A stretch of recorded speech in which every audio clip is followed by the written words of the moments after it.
A veces, las noches más tranquilas esconden los secretos más oscuros. Esa noche, la carretera estatal que conecta Tepozotlán con Cuautitlán parecía dormida. El viento apenas movía los árboles y las luces de los postes parpadeaban como si no quisieran iluminar lo que estaba por suceder. Eran casi las 11 cuando una patrulla de la policía estatal detectó un vehículo gris conduciendo de manera irregular. El coche se desviaba ligeramente hacia la línea amarilla. Luego regresaba, como si quien iba al volante estuviera distraído o borracho. Los agentes, Ramírez y Ortega, decidieron seguirlo durante unos minutos. El auto redujo la velocidad y después de unos segundos, las luces rojas y azules de la patrulla rompieron la calma del camino. El vehículo se detuvo a un costado de la carretera. Del interior, una figura femenina bajó lentamente. Era una mujer de mediana edad, cabello recogido, piel pálida iluminada por los faros del coche patrulla. Sus manos temblaban ligeramente, aunque su voz, cuando habló, sonaba serena. «Buenas noches, oficiales. ¿Pasa algo?» El oficial Ramírez la observó detenidamente antes de responder. La mujer dijo llamarse Lucía Fernández, 42 años, maestra de primaria. Su tono era amable, casi educado, pero había algo extraño en su mirada, una especie de calma tensa, como si cada palabra estuviera medida. Mientras Ortega revisaba los documentos del vehículo, Ramírez notó algo en el interior del auto. Una manta doblada en el asiento trasero, manchas oscuras en el borde y un olor leve, metálico, que no correspondía a nada habitual. «Señora Fernández», dijo Ramírez, «¿podría abrir el maletero, por favor?» Lucía tardó en contestar. Su respiración cambió. Miró hacia el coche, luego hacia el suelo, como si estuviera decidiendo algo importante. «¿El maletero?», repitió casi en un susurro. «Sí, señora. Es solo una revisión rutinaria». Silencio. Un silencio largo, incómodo, casi insoportable. El sonido del viento se mezclaba con el de los grillos y con el tic-tac del reloj de Ramírez, que marcaba los segundos como una cuenta regresiva. Finalmente, Lucía asintió. Caminó lentamente hacia la parte trasera del coche, metió la mano en el bolsillo de su abrigo y sacó las llaves. El clic del maletero al abrirse sonó más fuerte de lo normal, como un trueno seco en medio de la noche. El olor se hizo más intenso. Y en ese momento, los dos oficiales supieron que lo que habían encontrado no era una simple infracción de tránsito. Lucía los miró fijamente y con una voz temblorosa pero firme, murmuró: «Ellos querían salir, pero no debían». Ramírez retrocedió un paso. Ortega levantó su linterna.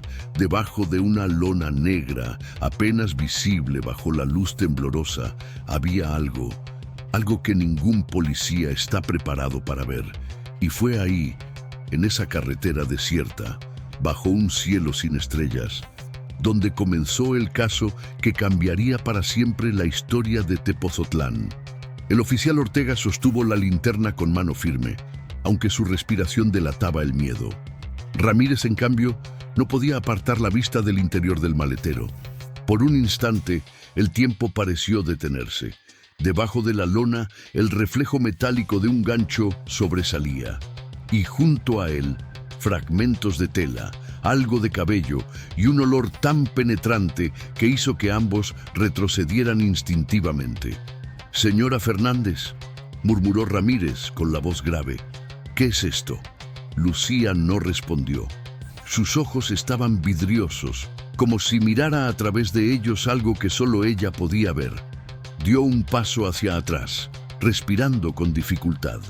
«No quería hacerlo», dijo al fin, «pero no me dejaron opción». Ortega, confundido, hizo una seña al capitán para que se apartara. Sacó su radio. «Central, aquí Unidad 27 Delta. Tenemos posible evidencia de homicidio. Solicito refuerzos inmediatos». Repito, refuerzos inmediatos. El eco de su voz se perdió entre los árboles. Mientras tanto, Ramírez levantó lentamente la lona. El haz de luz iluminó lo suficiente para revelar la verdad. Dos cuerpos.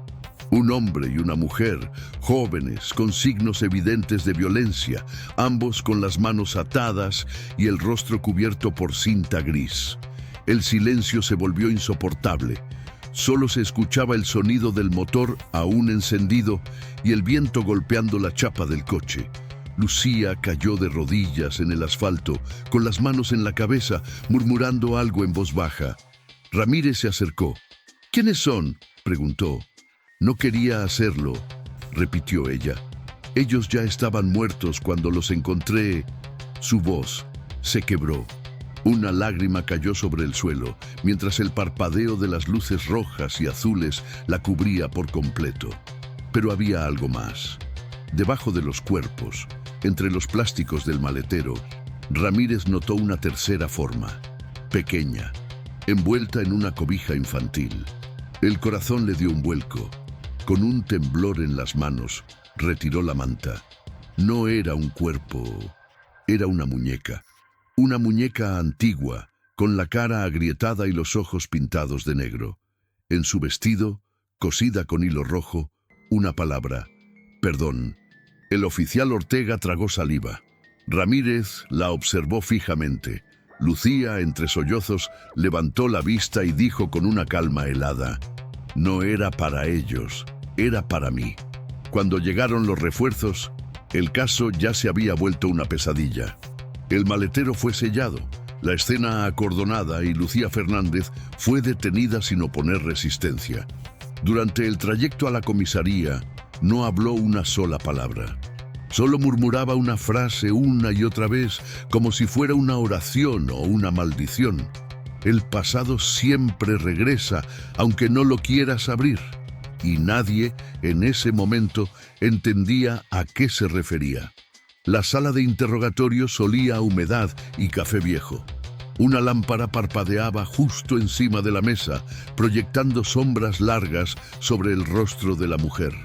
Lucía Fernández estaba sentada, esposada, con la mirada fija en el suelo.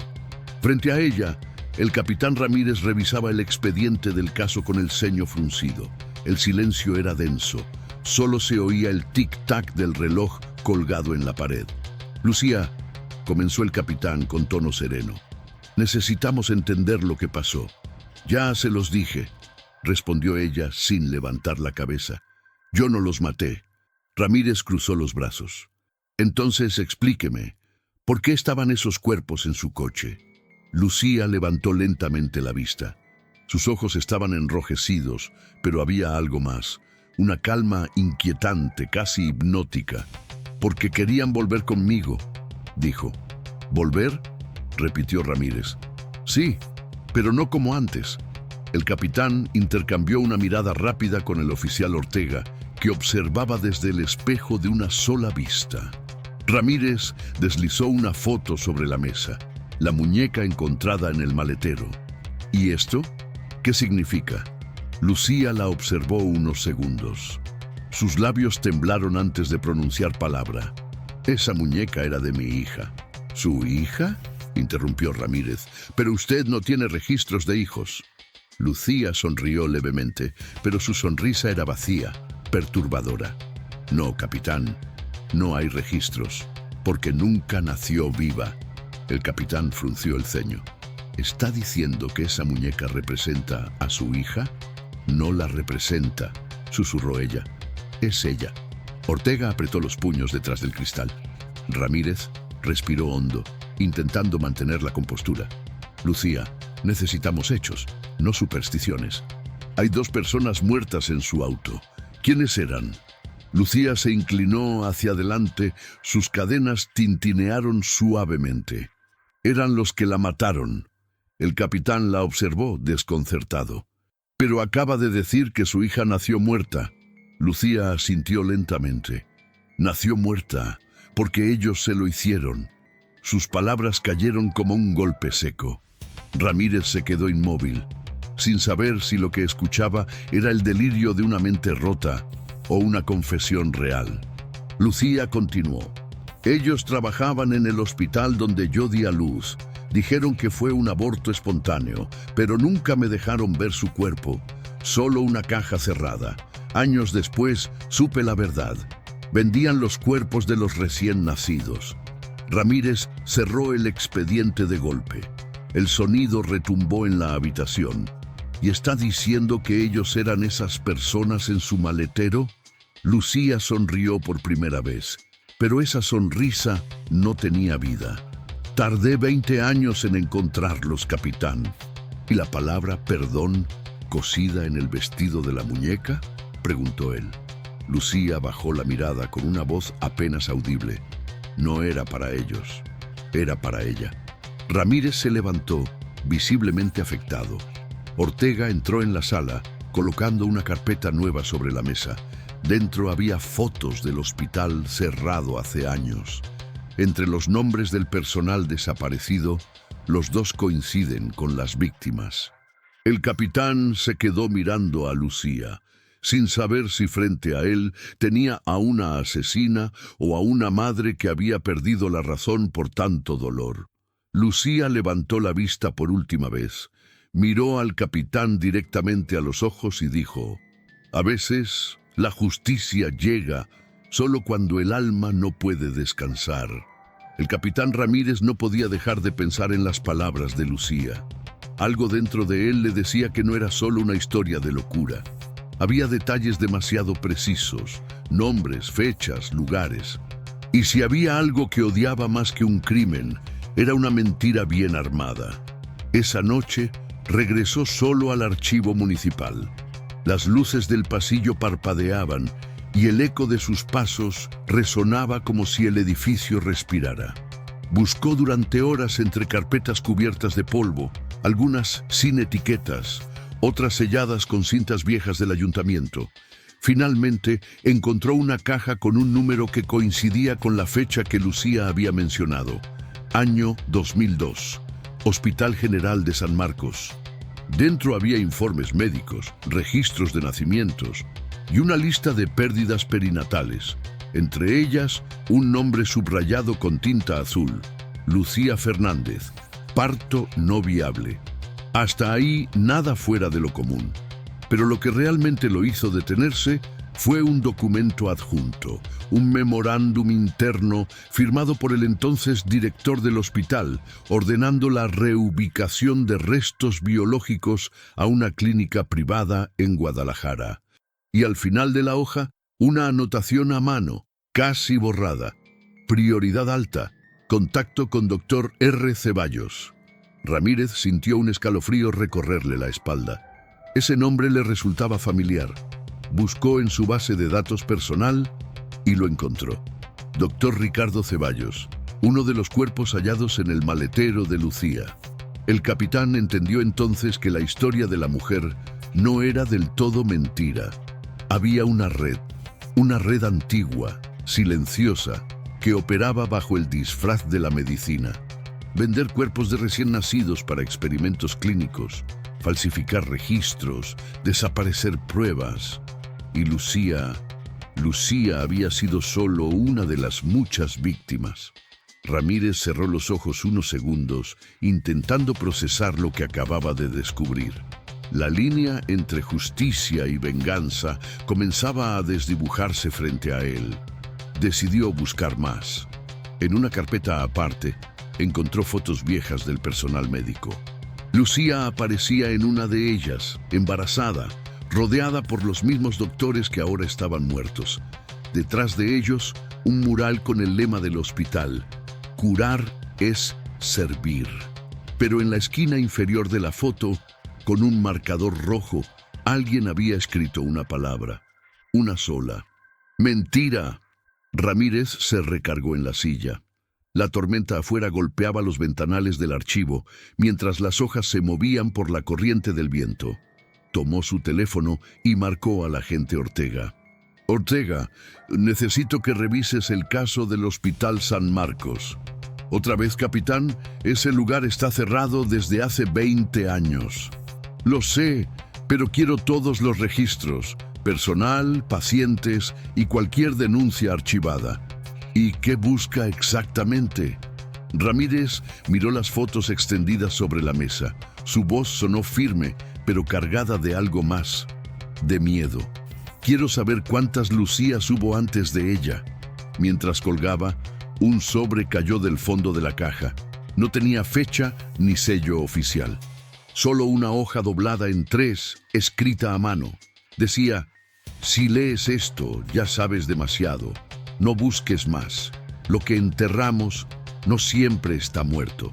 El capitán levantó la vista, sintiendo que alguien lo observaba desde la oscuridad del pasillo. Pero no había nadie, solo el eco de su respiración y el crujir del edificio viejo. Guardó los papeles, apagó la luz y salió del archivo sin notar que, al fondo de la habitación, una cámara de seguridad antigua aún grababa, con una luz roja parpadeando lentamente. El capitán Ramírez conducía bajo la tormenta. El camino hacia el viejo Hospital San Marcos estaba casi completamente cubierto de lodo y maleza. El edificio se alzaba al final del sendero como un cadáver de cemento, frío, silencioso, olvidado. El viento silbaba entre las ventanas rotas. Y aunque sabía que estaba solo, Ramírez sentía que algo lo observaba desde dentro. A su llegada, el oficial Ortega ya lo esperaba con una linterna en mano. «Capitán, no va a creer lo que encontramos». «Dímelo», respondió Ramírez, ajustando su abrigo empapado. Ortega lo condujo hasta una sala subterránea, sellada por una puerta oxidada. Detrás de ella había archivadores cubiertos de polvo y un olor metálico que se colaba entre las paredes. Sobre una mesa de acero había una carpeta recién abierta. Dentro, un listado de nombres, cientos de ellos, todos clasificados bajo una misma categoría: donaciones no registradas, área perinatal. Ramírez comenzó a pasar las hojas una por una.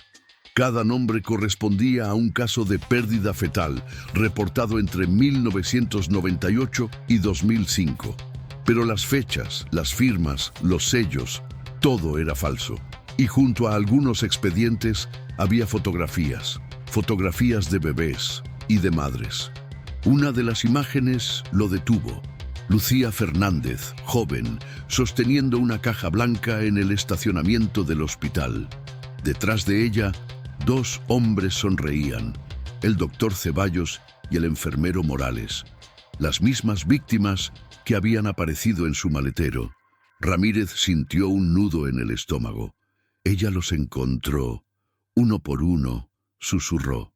Ortega asintió en silencio. Luego señaló una hoja que sobresalía de otro archivador. Era una lista más corta, escrita a mano, con tinta corrida. Encabezada por una frase: los que deben pagar. Los 2 nombres tachados con una cruz roja eran los mismos de las víctimas, y abajo de ellos, un tercer nombre aún sin marcar: Capitán Ernesto Ramírez. El capitán se quedó inmóvil. Ortega lo miró con desconcierto. ¿Qué significa eso, capitán? Ramírez retrocedió un paso. Su respiración se aceleró. Entonces lo recordó. Hace 20 años, él había trabajado como policía municipal en San Marcos. Y fue uno de los encargados de custodiar el traslado de restos biológicos a Guadalajara. Nunca supo lo que realmente transportaba. Nunca preguntó. Pero Lucía sí lo había descubierto.